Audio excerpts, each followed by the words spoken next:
What's going on, guys? It's Andrew again. This is part 2 of the build series review / parts breakdown and whatnot on my 2020 Can-Am Maverick X3 XMR Turbo Double R. I know it's a long name. Last video I went over the front suspension, all the lighting, and I went over all the audio upgrades, the front suspension, roof, windshield, interior, all that. This video I plan on going over the lighting, performance mods I've done, rear suspension half, as well as any Carnage I've had. So I guess we'll start with the lighting. I'm running the 6-piece kit from Infinite Off-Road. It's their solid green. I believe it's a 8-watt kit. I got one rock light mounted right there, as you can see above the shock reservoir. They send you 2 12-foot flexible RGB strips. I mounted one under the hood, so at nighttime it lights up the whole grill. I'll be sure to drop a pic of this here after this clip. Same on the passenger side. I mounted the light in the exact same spot. And on the rear, I did 2 per fender well. Just the X3s have a very large open fender well, so you really need 2 to get a good light output. I'm not a fan of a lot of lights. I'd rather have a few high output lights. So I mounted one right there, and it just comes through the top of the bed, as you can see. Those 2 screws right there. Same on the passenger side. Then up here, it's not ideal, but it gave me the best light output. I mounted it right there above the air box. Same on passenger side. And the reason I have it sitting there with 1 screw is I wanted the light output to be as vertical to shoot through this gap by the trailing arm as possible. And when I turned it sideways to have both screws in it, it threw the light output too horizontal, and you lost a lot of light output. So that's why I did that. It's not ideal, but it works. It's got about 400, 500 pretty hard trail miles on it. They've never moved. That's the passenger one, as well as the one under the bed. And like I said, I haven't had any issues out of them. I've been running their lights for years, probably the last 5 years. I'm also a dealer for Infinite Off-Road products. If anybody needs any Infinite Off-Road products, hit me up. I can make you a deal. If anybody local to Mississippi needs them, I can order them and I can install them for you as well. I guess I'll start on performance mods. So there's not a whole lot done, as it is a Turbo Double R. They come with a pretty good amount of power from the factory. However, the XMRs, as everybody knows, they have a 67 mile per hour speed limiter, I believe. It's due to the tires. Everybody thinks the XMR gearing is different. The gearing in the XMR is identical. All X3s have the same gearing in the transmission. The XMRs are only detuned when it comes to speed, strictly for the tires, the 30-inch ITP Cryptas that come on. So I went with a Wayland Speed and Performance. I'm running their Dyno Jet. Let me get it here in the toolbox. I'm running their Dyno Jet handheld. Is this right here? I'm running that handheld with, they call it the WS 195 tune, with the 93 octane tune. Very, very user-friendly setup. You pretty much plug and play. I'm running that tune, as well as their, I believe it's called the WS 230. It's their E85 tune for this machine. It comes with some ID 1050X fuel injectors. I'm running that tune with those injectors. Clutching was done over here in Mississippi, locally, a place called Air Dam Clutches. I believe his name is Adam Harvey. Great guy. Clutching is spot on. I can run wide open and high and low, getting crazy thick mud. Never had an issue with turning the tires, or I've never blown a belt. I'll get to that later. I've never blown a belt, never had any issues. The exhaust is a factory muffler. I wanted to keep it nice and quiet for trail riding, but I'm running, at the time they didn't have the big mouth 3-inch downpipe with cutout from RPM. So all there was the 2.5-inch downpipe from Evolution Power Sports. I got their shocker exhaust. A lot of people ask why my actuator's mounted out here.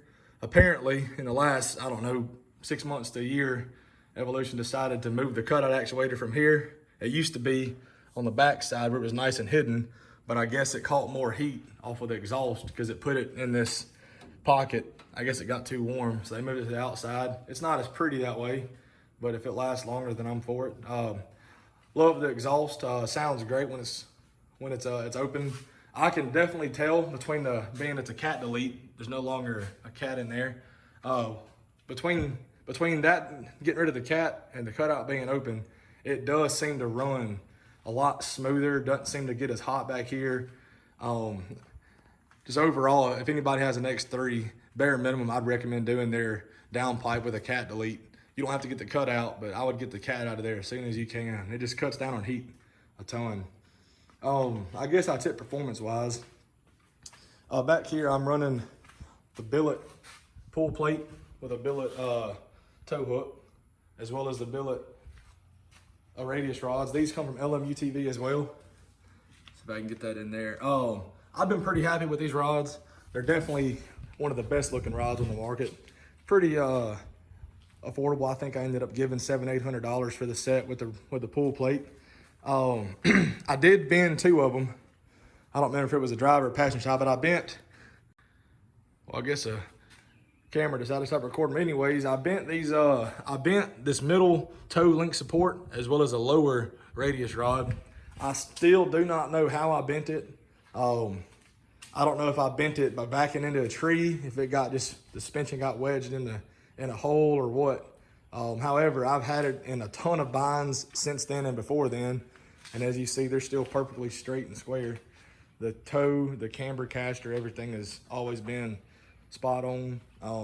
The Heim joints are not as big as I'd like them to be. However, I understand they make these for a factory machine. They're not meant for a machine on 46-inch tractor tires and big portals. But if I ever have any issues, I'm probably gonna do away with the toe link support and go with a razor style radius rod that just uses 2, replaces the trailing arm and portal bracket. But for now, I'm just gonna keep running these. Also, anybody watching this, if you plan on running these radius rods and 8-inch portals, I can't say on 6-inch or 4-inch, but these radius rods, I'm gonna try to get the camera to show in there. I don't know if you can see, but right there, the radius rod actually makes contact with the portal backing plate. You can see where the portal backing plate flares out, and actually you can see it right there. The radius rod makes contact with the portal backing plate. I ground it down a little bit, hadn't had any issues out of it. I made it aware to both companies. I don't know if they've revised it since then. It's not a big deal. It did bother me at first, just because I like everything to fit the way it should. I don't like to have to grind on any new machine or new parts, but so far they've been good. I actually got the bent rods in this box still. See if I can show these to you. See if I can lay that down for you. As you can see, it's got a pretty good bend in it. I did that to this rod as well as that rod. I keep them for spares just in case. I kept the spherical joint in there just in case I needed one for who knows on the trail. But anyways, I haven't had any issues since then. I'll move on to I guess any Carnage I've had so far. Knock on wood, it's been pretty reliable. First thing that happened to me, this was right after I did the tune. I blew the factory intake manifold. As you can see, this is the factory one. I did a 3M panel bond 2-part epoxy. I'm using this as just a backup. Worst case scenario, I got a spare. It blew this joint, if you can see, where I've epoxied it back together. Can-Am uses also an epoxy that I guess is not as strong. So it blew apart after a couple hundred miles. I ended up just going back with the factory manifold and I just did some custom bracing to it. I couldn't justify spending the $1,500 to $3,000 price tag on the billet manifolds. So I did that.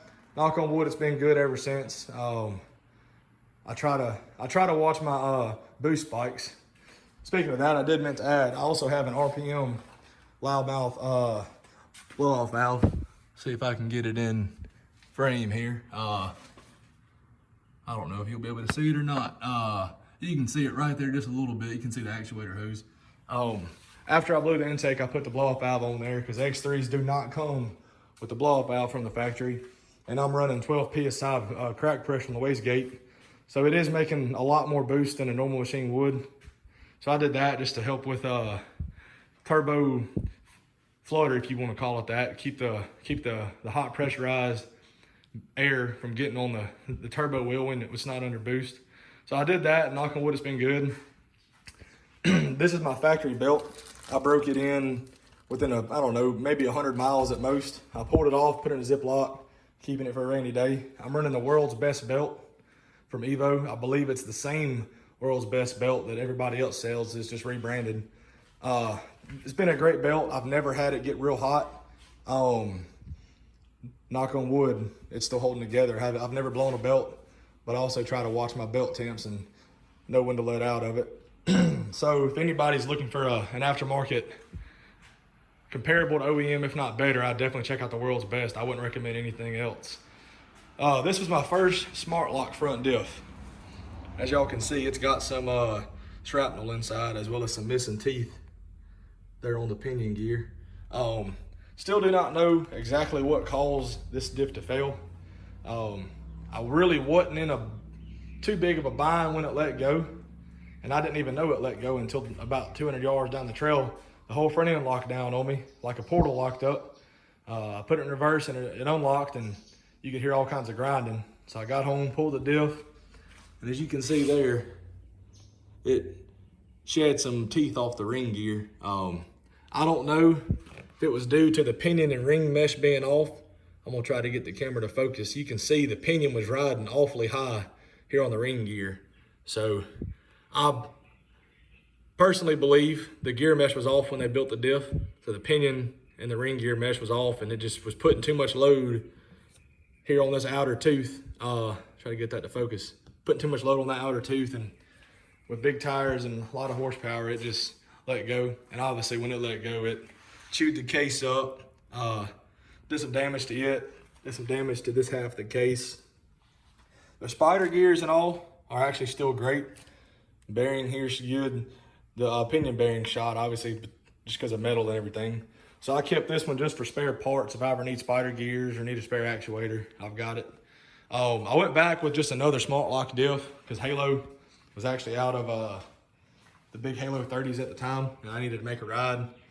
On top of that, I couldn't justify spending $4,000 to $5,000 on a Halo 30, as well as axles.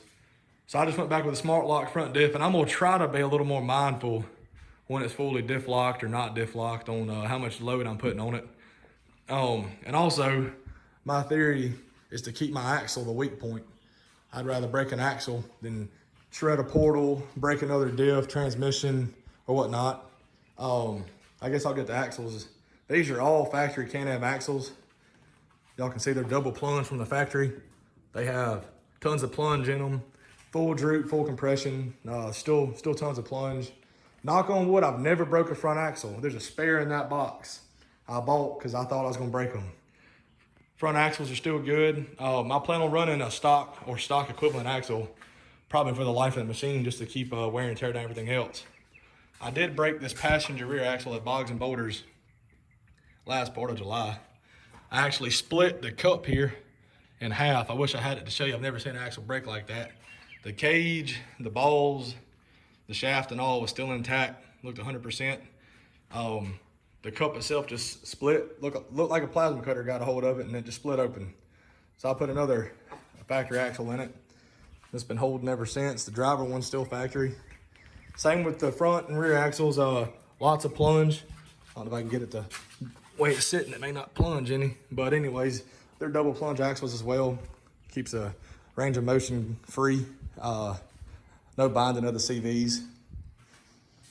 I guess that's it on this build breakdown. I plan on doing some more upgrades. I'm gonna do a Hess billet rack and pinion brace here soon. My rack's still tight, however, I know it's inevitable that it's gonna get play in it or go out due to these big tires and portals. So I plan on doing the billet rack and pinion brace from Hess. I've been thinking about doing some headlights from Heretic Studio. I like the OEM headlight look. However, I'm not a big fan of light bars and I want some more light output. So I may do the lights from Heretic Studio, and I may do a shock tower brace with light bar mount as well. I just hadn't decided. And like I said in the last video, I plan on doing some Rebel style customs full doors on it at some point. I just hadn't got around to it. I've been pretty happy with the build so far. Had a turbo raise before this.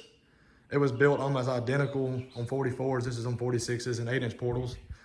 But I can't say enough about this machine. It is great. The driveline in it's great. Low gear in it is the best on the market. Suspension travel on it is, I believe it's the best on the market at the time. Lots of ground clearance. I believe it's got 36 inches of ground clearance with no lift other than the portals. But overall, it's just been a great machine. I plan on keeping it for the long run unless something better comes out that just blows us out the water. But y'all got any questions, comments, concerns, want me to answer anything on the part you may want or anything like that, just drop it below. I'll be sure to get back to it as quick as I can. And I plan on posting here in the next week or two. I'll be going riding at a Halloween ride at Elton Swamp here in Jackson, Mississippi. I'm gonna put a GoPro up and try to get some footage of us riding out there. And I'll eventually get to doing a build series on the Gladiator there. But y'all stay tuned. I'm gonna try to keep this channel as active as I can. And if anybody needs any parts, let me know. I can get Super ATV parts, Turner parts, pretty much anything that you may need for a side-by-side four-wheeler I can get. I can also install it for you if you're local to me. So I appreciate y'all watching, and y'all stay tuned.